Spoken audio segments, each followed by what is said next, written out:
Hello everyone, it's Mike Levin, February 10th, 2017 at around 8 a.m. This morning I'll be putting in this new security pad doorknob with my daughter.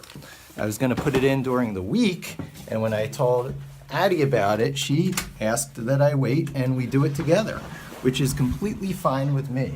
Hey Billy, gotta get back in there. I'll see you later today, kitty.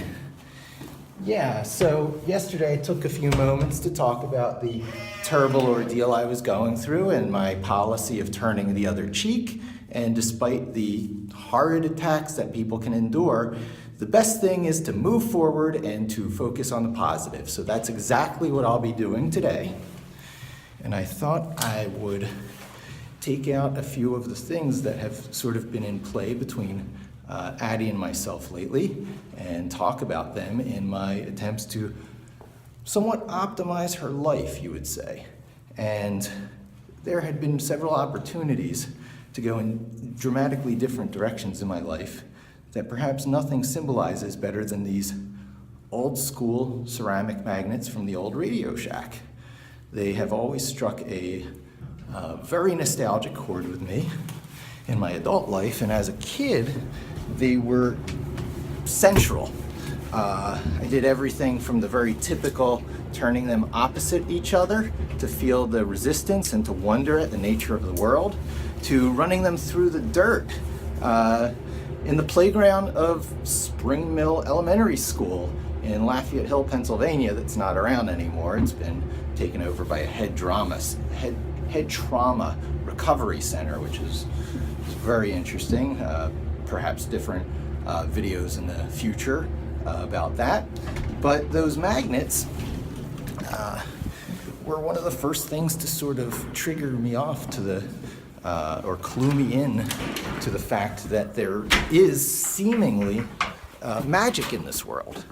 And magic is a thing that has always been quite dear to me, and the overlap with science. So my friends from those days at Spring Mill Elementary School will probably remember me as nerd and amateur magician. I had gone to some actual magic classes, and there was this wonderful store that I always used to try and buy flash paper from, but they wouldn't let me until I was 18. And so yeah, I put that aside at some point in my life for some reason, along with the science, and have found myself subsequently in the field of marketing, using programming to do my marketing tasks, which is another form of sort of practicing magic.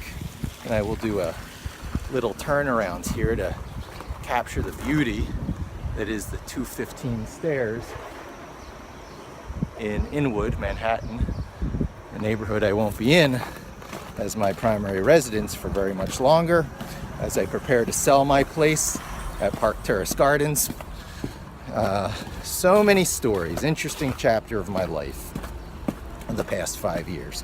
But this is about the future, and this is about Addie, and this is about some of the experiences I've had in my childhood that have put me on the little tiny things that make all the difference. As you get older, your decisions have less of a branching effect on your life because more of your life is used up, and the branching will not last for as long a portion of your life. So the decisions you make earlier are naturally much more important than the decisions you make later. And the very early decisions are not always necessarily your own because of the guidance and influence and decisions of your parents. And then there's a point where it starts to flip-flop from being their decision to being your own decision as you take control of your life and, in my opinion, become more human. I've expressed this opinion to people over the years and have been met with everything from, oh, that's so right, to it being a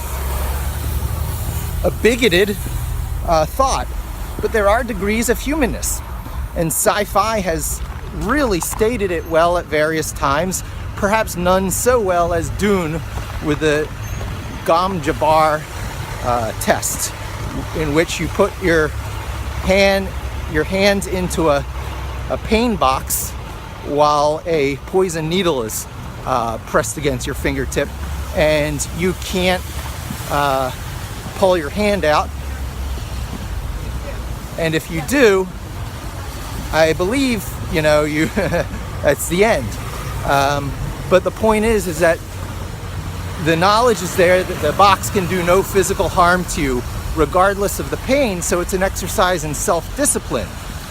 And those who can pass that test are more human in the eyes of the sisterhood. I forget exactly what it's called in Dune, but it was there were the Mentats, which were the human computers, and then there was the sisterhood, which was the self-discipline and I guess guiding, self-appointed guiding of the human race. So anyway, the idea is that the exercise of human will, the ability to override innate animal instincts and behavior, is what makes us human, to rise above, to do all those things that are so hard to do because the daily grind keeps you from doing them. So I'm as guilty as anyone, but when you complain there's no time for stuff, there being time for stuff one way or another is what makes the difference. So back to those magnets. Richard Feynman liked to tell a story that a journalist asked him once, can he explain magnets? Why do they behave so differently than everything else in the world? Why do they seem to violate the rules of what we know from everyday experience? And Feynman's answer was he's amazed that people don't see the fact that magnetism and invisible forces pervade our life everywhere. We're like fish in water not seeing the water. There's gravity pulling us down to the earth right there. Our very everyday experience is characterized by those same forces. The way a bead of water, that water beads into a little round circle on the surface of non-absorbent surfaces, sometimes on top of other water itself, because the shape of the water molecule is magnetic, H2O. One O, two H's creates a V shape. The polarity of the molecule is thrown off. When they're vibrating and shaking, they all tend to adhere towards each other and make that globule. And when the energy level lowers, they all align in certain ways, make space between them, and expand as it cools. Very unusual. Many things about life to be said there, but that's for another video. Anyway, I'm reaching the subway, so I'm gonna have to stop. But once again, these magnets potentially set me on a course both down physics and electronics because of the old Radio Shack, both of which I foregone, and in the end went down this art and graphic design path, and then subsequently into marketing and programming where I am today. So really interesting self-observation about the tiny choices in life that make such dramatic differences in the path you go all through the rest of your life, and how in this slightly different scenario, could have been a particle physicist, could have been a computer pioneer, but no regrets. That brings us to that explore, exploit, or explore, create concept from several books I've been reading lately, where the first part of your life can be dedicated towards explore, and then you switch to create or exploit.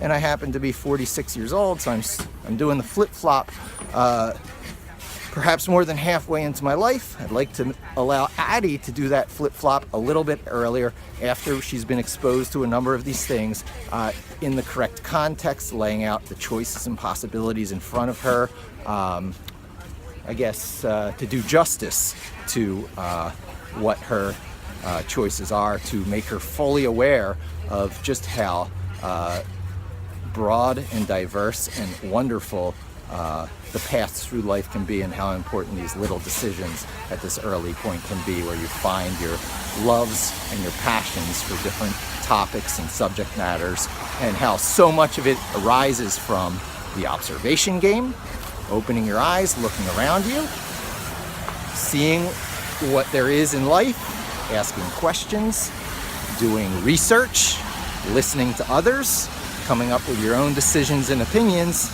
and just as importantly, to not let forces beyond your control to get you down and to infuse despair into your life.